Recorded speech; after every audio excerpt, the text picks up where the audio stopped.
Hello and welcome to News Plus on Viewer Television. My name is Patient Sidi. President Bola Tinubu has announced a 6-month temporary wage increment for some low-income workers in Nigeria. The increase is to help cushion the effect of the recent fuel subsidy removal, which has led to a surge in the cost of living. In his Independence Day speech, President Tinubu said the government is doing all it can do to ease the lead on Nigerians who are struggling to make ends meet. He also announced other measures that the government is taking to help, including public sector reforms, investment infrastructure, and an expansion of the social safety net. The wage increase will apply to workers who earn less than 30,000 naira per month. They will receive an additional 25,000 naira per month for the next 6 months. The president said the government is committed to stabilizing the economy, directing fiscal and monetary policy, and to fight inflation, encouragement, production, ensuring the security of lives and property, and lending more support to the poor and the vulnerable.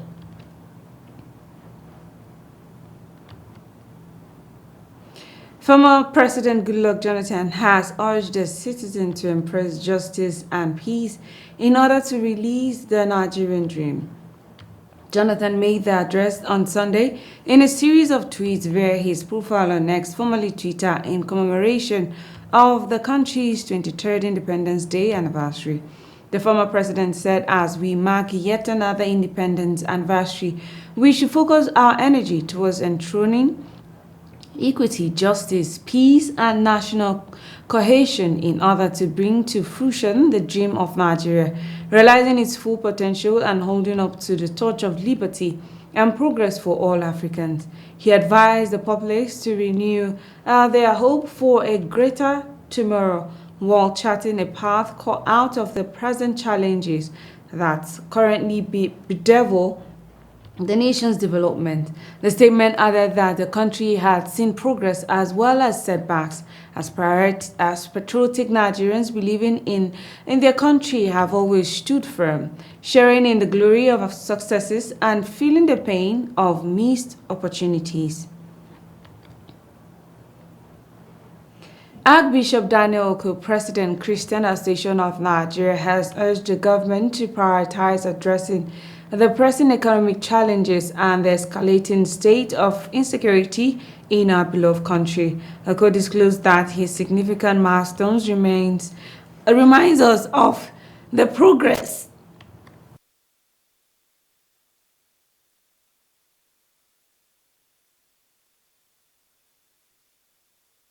we have met as a nation and the challenges that lies ahead. He made this known in the congratulatory message to mark the 63rd independence anniversary of Nigeria in Abuja. In his statement, the recent fall of the naira against major world currency, particularly the dollar, has had a profound impact on the lives of ordinary Nigerians and called on the government to implement sustainable economic policies that will bolster the local currency, stimulate investment, and revitalize key sectors.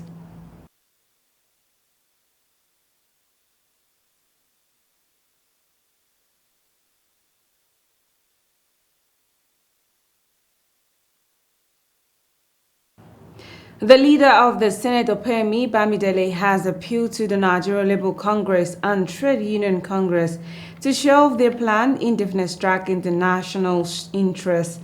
The senator made the appeal in an independence anniversary message made available by his Media and Public Affairs Directorate in Abuja.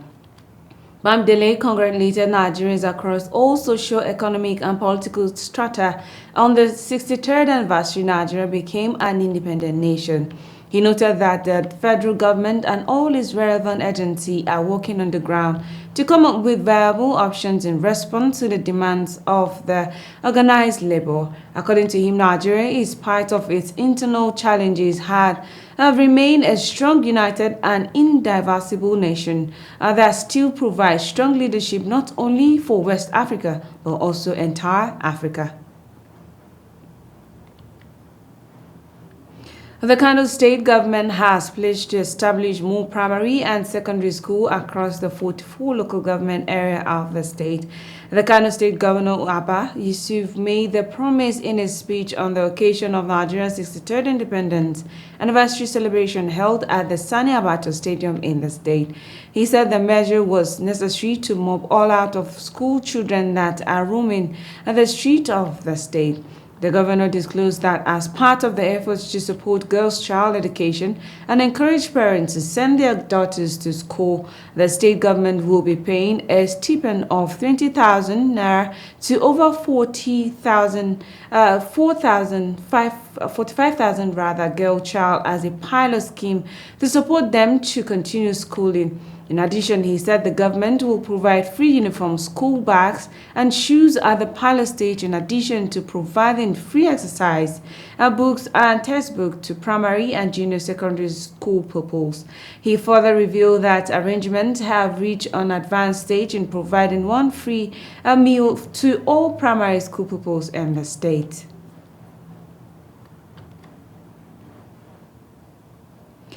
The Plateau State Governor, Caleb Fang, has granted amnesty to 4 inmates of the Nigerian Correctional Service in the state in commemoration of the Nigeria's 63rd Independence Day. Mufang made the announcement in a state-wide broadcast to mark the Independence Day in Jos. The governor said the pardon was in line with provisions of the prerogative of mercy as enshrined in the Constitution of the Federal Republic of Nigeria.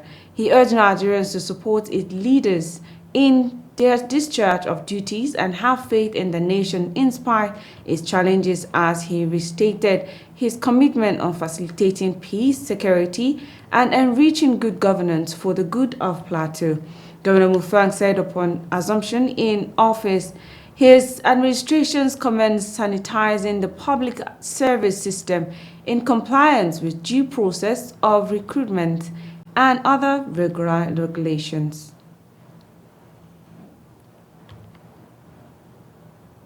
The Managing Director of Nigeria Electricity Management Service Agency, Aliu Tahir, has commended President Bola Tinubu for signing the 2023 Electricity Act into law. Amma Umeren, Head Communication and Protocol NEMSA, in a statement in Abuja disclosed this while facilitating with Tinubu and Nigerians on the nation's 63rd independence anniversary. Umeren said that Tahir, who is also the Chief Electrical Inspector of the Federation, and commended Tinubu for his leadership drive and passion to leave behind a better and improved electricity supply services in the country. The NEMSA board also applauded the untiring efforts of the Minister of Power, Adebayo Adelabu, to provide the needed policy direction in the Nigerian electricity supply industry.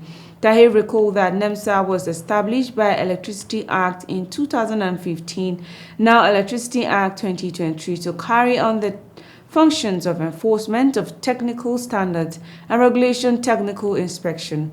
According to him, the priority of the agency is for Nigerians to have electricity networks that are stable, safe, and reliable. We'll be taking a break, and when we come back, more news continues on News Plus. Stay with us.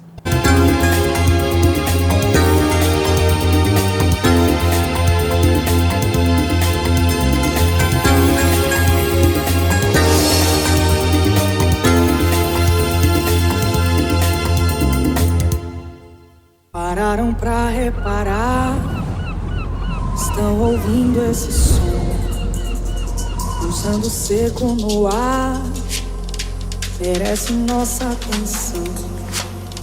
Preparem bem os sensores para poder captar.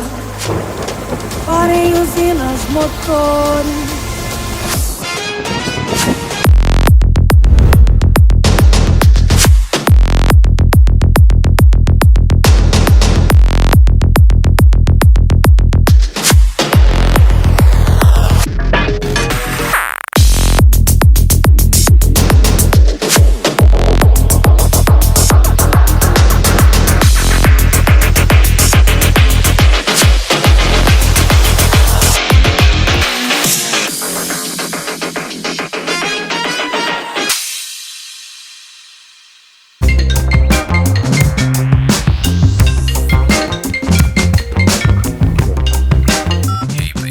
morning, gentlemen. I'm at the Envoy Hotel, Diplomatic Drive 305, here for a business weekend. It's been an amazing stay. Conference hall and business facilities here are stylish and innovative. The Envoy Hotel is luxury, esoteric, opulence, for ultimate comfort.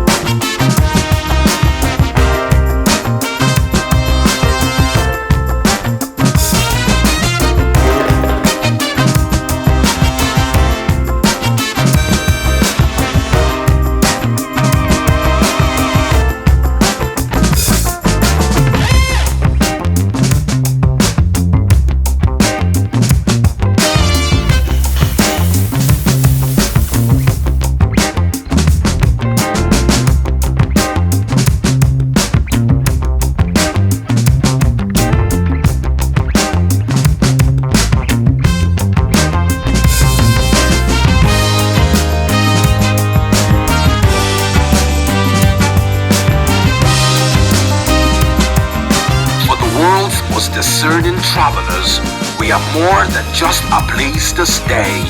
We are an icon of comfort, style, and thoughtful luxury. We are Envoy Hotel.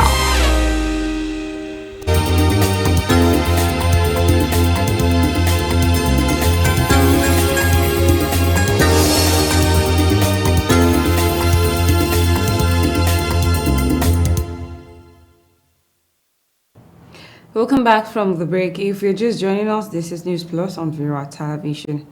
Now, the United States District Court for the Northern District of Illinois has ruled in favor of the presidential candidate of the People's Democratic Party, Atiku Abubakar, and ordered that the Chicago State University should release President Tinubu's academic record to the former vice president by Monday, October 2nd. Judge Nancy Maldonado, in a copy of the judgment obtained by Newsman, noted that the CSU raised no objection to Judge Jeffrey Gilbert's decision that the academic record be made public. The court explained that any intrusion on Tinubu's privacy interest in his educational record is outweighed by Atiku's interest in sought-after discovery. Maldonado overruled Tinubu's objections to Gilbert's recommended ruling and therefore adopted the ruling in full. The Lagos State Commissioner of Environment and Water Resources, Tokumbo Wahab, has reopened the Alayabiagba market in Boundary at Jegunle after the market leaders diligently followed all recommended sanitation measures outlined by the state government. This was contained in a series of tweets made by his official Twitter handle of Lagos Ministry of the Environment and Water Resources, addressing a large gathering of the market traders in Ajegunle. During his inspection, Wahab emphasized that the government's decision to reopen the market was based on his satisfaction that all the requirements given to the market officials had been fully met. These requirements include the installation of double dyno bins within the market and the construction of a fence at the market's entrance. Furthermore, Wahab stressed the government's commitment to upholding sanitation laws governing market spaces and urged traders to respect the government and environment by properly disposing of waste all the times.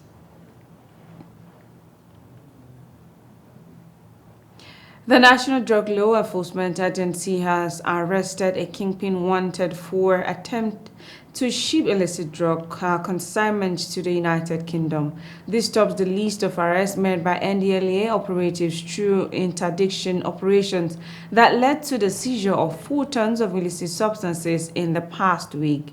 A statement by the NDLA spokesperson Femi Babafemi in Abuja said the suspect, Obiora Chigozie, had been on the wanted list of the agency since September 15th. This, he said, was when a consignment of 5.500 kg of 1.500 kg rather of the skunk concealed in flour going to London, UK, was intercepted at the Skyway Aviation Handling Company, express shed of the Murtala Mohammed International Airport in Ikeja, Lagos. Babafemi said his flight agent Nwora Precious was also arrested.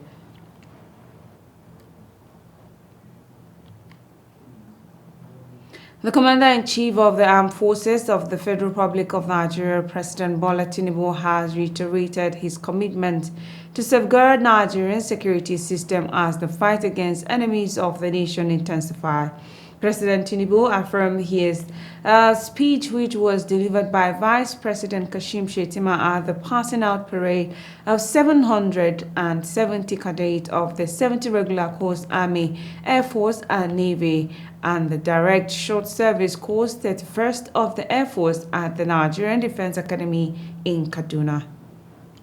We're embarking on a new era in our national defense and security strategy, and it will be driven by a resolute commitment to confront the substantial threats and challenges that confront us within the West African sub-region. I have directed all heads of defense and security institutions to unite in their efforts to protect our nation's integrity and well-being.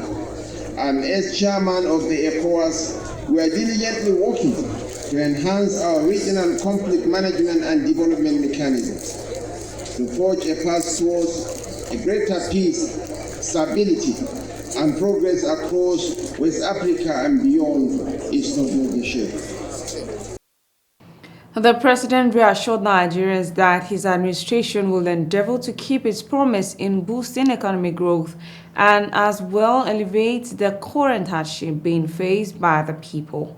Intensifying our efforts to implement tangible measures that will alleviate the hardships caused by the removal of fuel subsidies and the unification of the exchange rates. Our immediate actions, such as reducing taxes on strategic manufacturing industries, distributing grains from the National Reserve to vulnerable demographics, providing fertilizer and farm inputs, and extending sub-loans to small and medium-scale industries, all serve as a clear message to our nation. Since the establishment of the Nigerian Defense Academy in 1964 to provide primary military officers training for the Nigerian military, the Academy has graduated a total of 21,380 officers, including 478 from several sister African countries.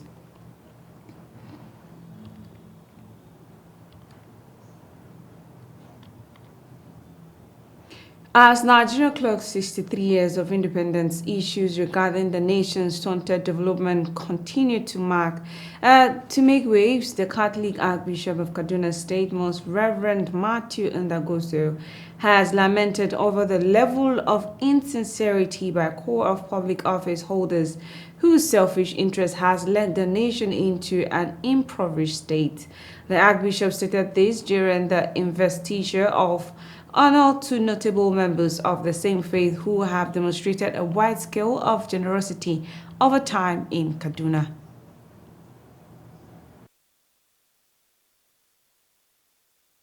Nigeria as a country has no business being poor. Nigerians have no business going to bed hungry, given the resources God has blessed this country with. I mean, what don't we have? I mean, natural resources, one of the most fertile soils, vast lands in the country. For how many years? For over 63 years, we've been, drilling oil, and we've been making billions and trillions of. I mean, there's no reason why, what is absent is the common good. People do not put the common good, when you are in an office, and you don't just think of yourself. You think of what can I do with the resources is it of the federation, or is it of the state, or is it of the local government, that are in your hands, in my hands, to be used for the common good. While commending individuals whose basic interest has been that of rendering service to humanity, the Archbishop says shepherding the flocks of God also comes with a level of financial setback. Church doesn't operate in a vacuum. The church operates in society. As a matter of fact, the people that the church looks after are the same people that the government looks after, isn't it? So you know, and so the challenge today for me and for any other church leader and any leader, what the name is the fact that your subjects, your congregation, they are going hungry. You see them going hungry, and there's nothing you can do about it. Simply because our resources have not been put to proper use. That is why people are where they are. This is one of the biggest challenges that all the leaders of today, are facing. In her remarks, the former Minister of Environment, Laurentia Larba, said the utmost call to individuals in and out of public service is to continue to render assistance for the development of the nation.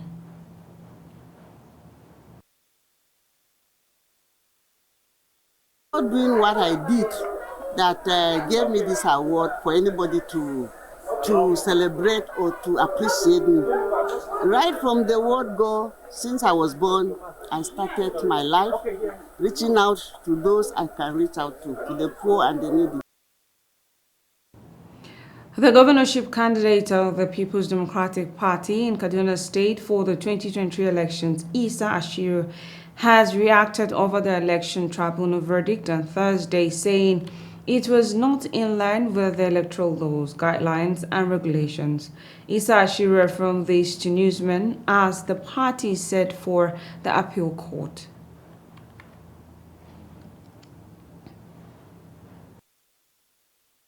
Concluded.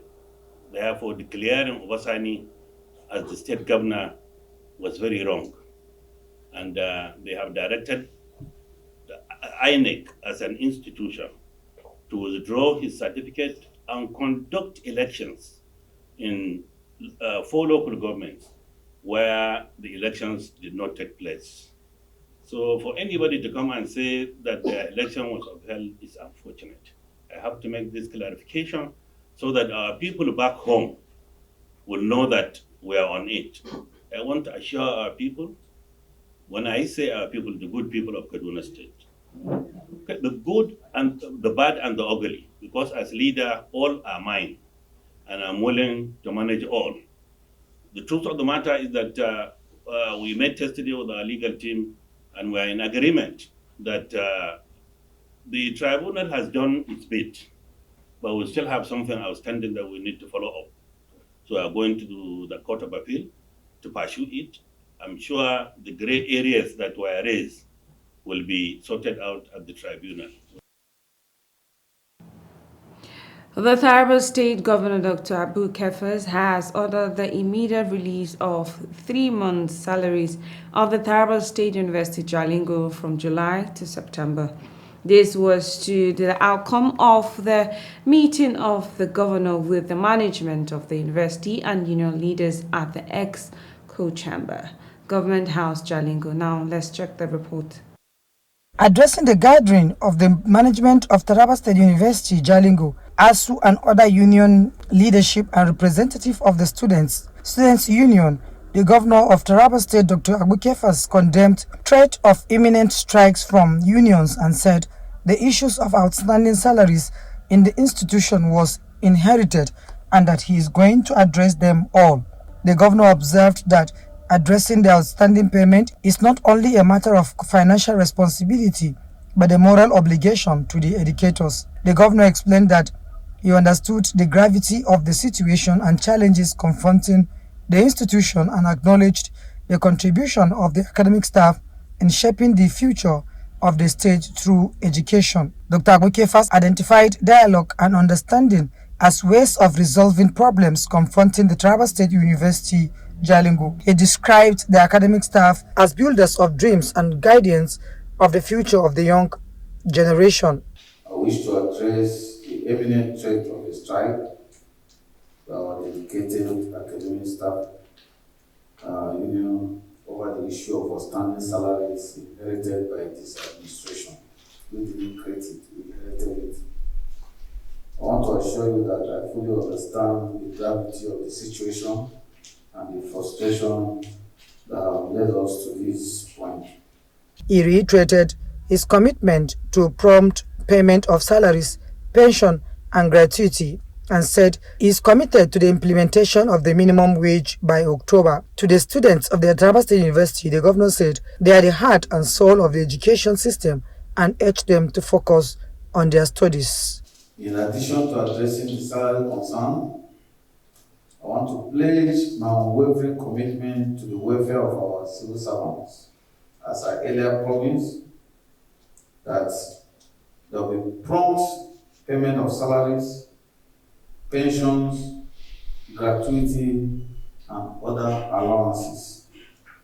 The Vice Chancellor, Taraba State University, Professor Sunday Bako, and ASU Branch Chairman, Dr. Mbave Garba, commended the governor for convening the meeting, describing it as first of its kind, and lauded him for agreeing to offset 3 months' salaries of the institution. By ordering the immediate release of the outstanding salaries from July to September. I think that is commendable. The discussion we had with the governor, I want to assure that it is fruitful and we will surely take the same way it is to our members. We are optimistic that it will go down well with our members. Linda Guana, VOA TV News, Jalingo. And that's how much we can take on News Plus today. My name is Patience City, and the spirit of independence. Happy anniversary, Nigerians. Do have a blessed day.